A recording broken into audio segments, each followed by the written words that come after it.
डर गया एमबीबीएस वाला, तो कैसा उसको घातपात हो गया क्या क्या होगा। तो और उस पुनर्जन्म हमारा वो एक ही बच्चा था। देना क्या होता है, वो तो कर्म के अनुसार मिलता ही है ना।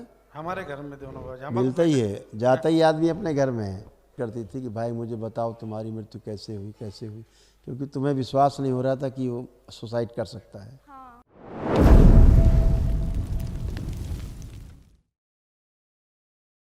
हाँ बाबा जी बोले आपने थे गलत आप। किए पहले जो हवन किए। तो आपको वनडे में जाना चाहिए था, अब आप गए इसलिए आपके सब कष्ट गए। तो बाबा जी क्या होगा, हंसी खुशी का हमारा संसार था। तो ये 9 दिसंबर को बच्चा गुजर गया एमबीबीएस वाला, तो कैसा उसको घातपात हो गया क्या क्या होगा। तो और उस पुनर्जन्म हमारा वो एक ही बच्चा था। उसको पुनर्जन्म दो बाबा उसका जी। फोटो है, हो बाबा जी। निकालिए फोटो जरा देखिए। सुसाइड कर लिया। हो वही। ऐसे ही स्मृतियाँ जो सुसाइड करा देती हैं बच्चों को, और जब सुसाइड कर लेते हैं तब कहते अरे हमने ये क्या कर लिया बचाओ, लेकिन तब तक तो लटक चुके होते हैं। एक ही बच्चा था बाबा जी। लटकाने वाले तो चले गए लटका के, मर जाएंगे काट लेंगे लटक जाएंगे करते रहते हैं। और कर लेते हैं, जब कर लेते हैं कहते मरते समय ये हमने क्या किया, उससे क्योंकि बात वो करवा करते ही लो। नहीं है, कोई और बेहोशी में करा रहा है। क्योंकि कोई मरना नहीं चाहता। अगर मरना चाह रहा है इसका मतलब वो व्यक्ति नहीं है स्वयं। जैसे अपना अपना घर आप गिराना चाहते हो, आप चाहते हो कि आपका घर गिर जाए? नहीं बाबा नहीं। नहीं। अगर गिराना चाह रहे हो इसका मतलब आप नहीं हो। अपना मर्डर खुद करना चाहो, खुद फांसी लगाना चाहो, ऊपर से कूदना चाहो, जहर खाना चाहो, मर जाना चाहो, तो ये आप नहीं हैं, क्योंकि आपका घर है, शरीर है। ये कोई बाहरी स्मृतियाँ जो आपको इस तरह प्रेरित कर रही हैं, आपको बेवकूफ़ बना रही हैं, आपके ब्रेन को कंट्रोल किया हुआ है।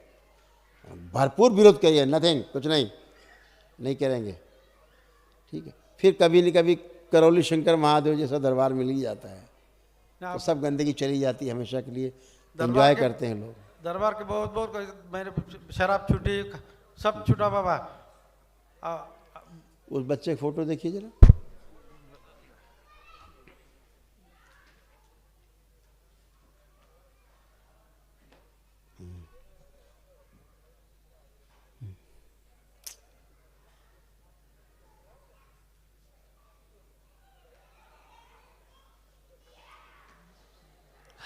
कहाँ पढ़ता था बच्चा? Nagpur GMC college, Nagpur medical. वहीं रहता था छात्रावास में? छात्रावास में रहता था। और मृत्यु कहाँ हुई उसकी? ट्रेन ट्रेन के यहाँ, ट्रेन के नीचे। सुसाइड किया, तड़प के मृत्यु हुई, दम घुट के, थम थम। दम घुट करके मृत्यु हुई, तड़प के, कट के। डिप्रेशन में रह रहा था बच्चा, और जहाँ पढ़ रहा था वहाँ उसका उत्पीड़न हुआ था। उसके साथ अच्छा व्यवहार नहीं हुआ था जहाँ वो रह रहा था, हॉस्टल में। और जो सुसाइडल स्मृतियाँ उसके अंदर थी, उसके कारण उसने सुसाइड कर लिया। उसका पुनर्जन्म दो बाबा जी, हमें बच्चा होता ही है, बच्चा होता ही है। और सब सुसाइडल, जिसने सुसाइड किया केवल उसने बेहोशी में किया, क्योंकि अंदर से वो दुखी था बहुत। और आप लोग भी बलि प्रथा वाले स्थान से जुड़े हुए थे। आपने बॉडी देखी थी? हाँ बाबा जी। कैसे कटा था, कहाँ से? ऐसा ऐसा कटा था पैर। गर्दन? हाँ। नहीं गर्दन ऐसा ऐसा कटा था, और बाकी पैर बंधे वाले थे, पैर कटे थे उनके। ऐसे कैसे कटा? ऐसे ऐसा। तिरछा गिरा होगा, तिरछा। नमस्ते, प्रणाम नमस्ते गुरुजी। बेटा। हाँ बेटा।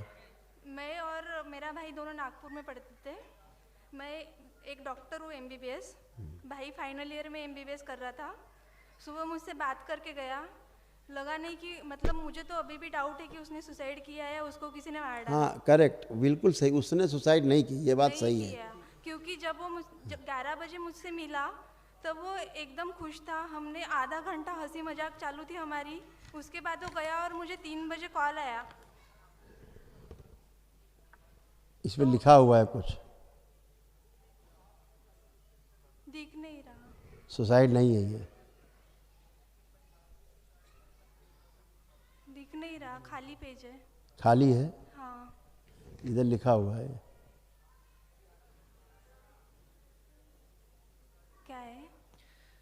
सुसाइड नहीं मर्डर है, मृत्यु दम घुटकर हुई। वही बाबा जी, क्योंकि उसको मैंने उनको पूछा भी नहीं तो खुद से बता रहे कि वो सुसाइड है। उसका पोस्टमार्टम भी हम जाने से पहले हो गया, और जबकि मैं वो डॉक्टर थी तो मुझे पता चल जाता था ना वो डिप्रेशन में है। वो नहीं था डिप्रेशन में, वो खुश था, उसकी एग्ज़ाम भी अच्छी गई थी। नहीं, डिप्रेशन में तो था वो अलग इशू है, लेकिन ये अलग इशू है।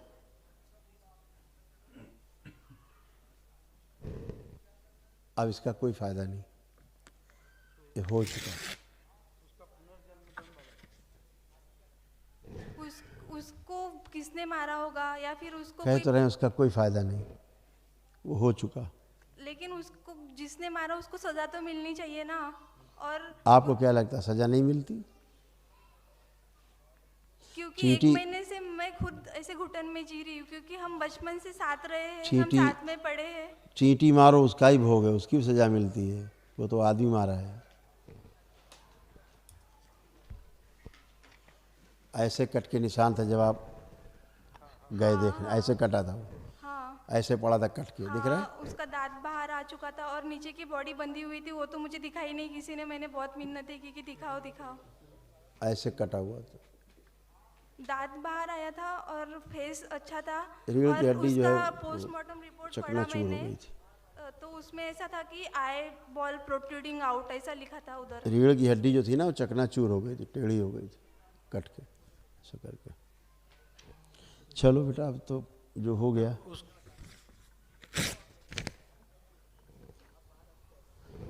खुश रहिए। बाबा जी उसका पुनर्जन्म दो ना। वो तो होता ही है बेटा, देना क्या होता है, वो तो कर्म के अनुसार मिलता ही है ना? हमारे घर में दो ना बाबा जी, मिलता ही है, जाता ही आदमी अपने घर में है। जब बुद्धि, जब आप मुक्ति देते हैं तो जाता ही, अभी मुक्ति नहीं होता तो नहीं जाता कहीं, वो तो ऐसे ही बना रहता सूक्ष्म में। अब तो मुक्ति है, अब तो उधर ही जाएगा जिधर प्रेम था, ठीक है ना? उधर ही जाएगा, उधर इधर जब भी जाएगा इधर जाएगा। खुश हो बाबा जी। एक महीने से मुझे ऐसा हो रहा है कि सब मेरी गलती है, क्योंकि मैं ही उसके साथ थी, मैंने ध्यान नहीं रखा इसलिए सब हुआ। और वो मुझे सारी बातें बताता था, मतलब हम ऐसे दोस्त था, वो मेरा सबसे अच्छा दोस्त था। आप तीनों लोग आंखें बंद करो, तीनों लोग आंखें बंद करो। इनके अंदर उस बच्चे की मृत्यु के जितने दुख की स्मृतियां सब नष्ट कर दी। प्रहार, शुद्धि।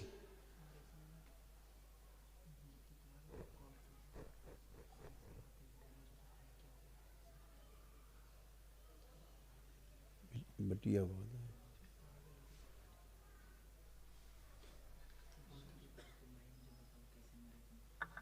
बैलेंस, शुद्धि। 5 बार बोलो बेटा, ओम नमः शिवाय। ओम नमः शिवाय, ओम नमः शिवाय, ओम नमः शिवाय, ओम नमः शिवाय। आँख खोलो, वंदन कीजिए 5 बार। लाश नहीं जा रही आंखों के सामने से, आंखें बंद। हटा दीजिए, लाश हटा दीजिए। शिव, बैलेंस। आँख खोलो, ठीक है। इस बच्ची ने उसको बहुत कॉल करने की कोशिश की मृत्यु के बाद कि भाई मुझे बताओ कैसे तुम्हारी मृत्यु हुई, किया? हाँ, जब पता चला 4 बजे तो मैं उसको फ़ोन कर रही थी कि मेरा फ़ोन उठा ले, तो कहाँ पे है।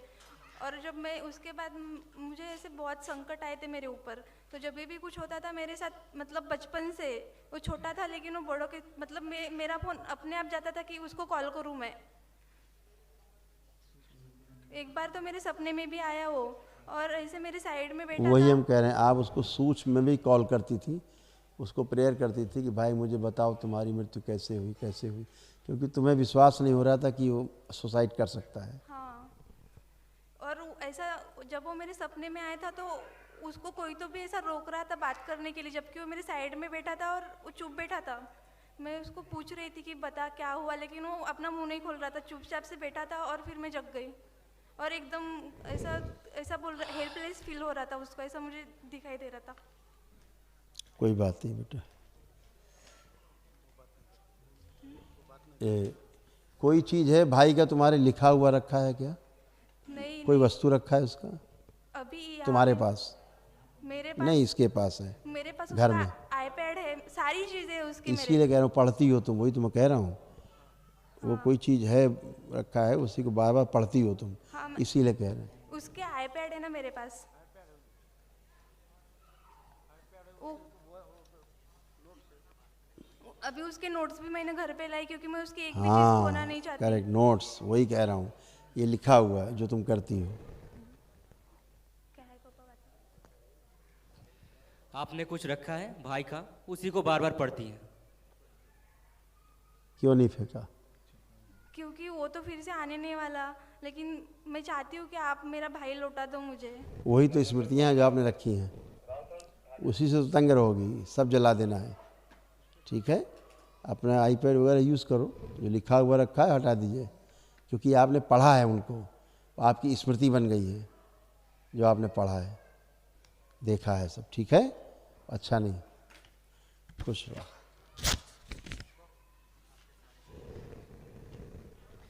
कंधों में दर्द, अर्ध बेहोशी में रहना, श्वास लेने में कष्ट, सिर में दर्द, पेट में दर्द, जलन, सर्वाइकल स्पॉन्डिलाइटिस, छाती में दर्द, ओसीडी की स्मृतियाँ, सब कुछ गंदा लगना, दिखना, नफरत, चीड़ होना, पेट फूलना, मासिक अनियमित, गर्भाशय में गांठें, आंखों में धुंधलापन, आलस्य बना रहना, पीसीओडी की समस्या, मस्तिष्क शून्य होना, सिजोफ्रेनिया, पेशाब करने में कष्ट, अकेले रहने का मन करना, आंतों में सूजन, भूख कम लगना, उल्टी जैसा महसूस होना, रेक्टम में घाव, भोजन नली में घाव और लीवर में सड़न।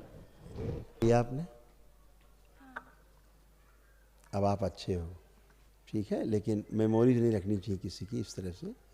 जो शरीर छोड़ दे उसकी मेमोरी नहीं रखना चाहिए। अदरवाइज अगर आप दरबार से नहीं जुड़े होते, नहीं आते, तो यही भाई आपको ले जाता साथ में मार के।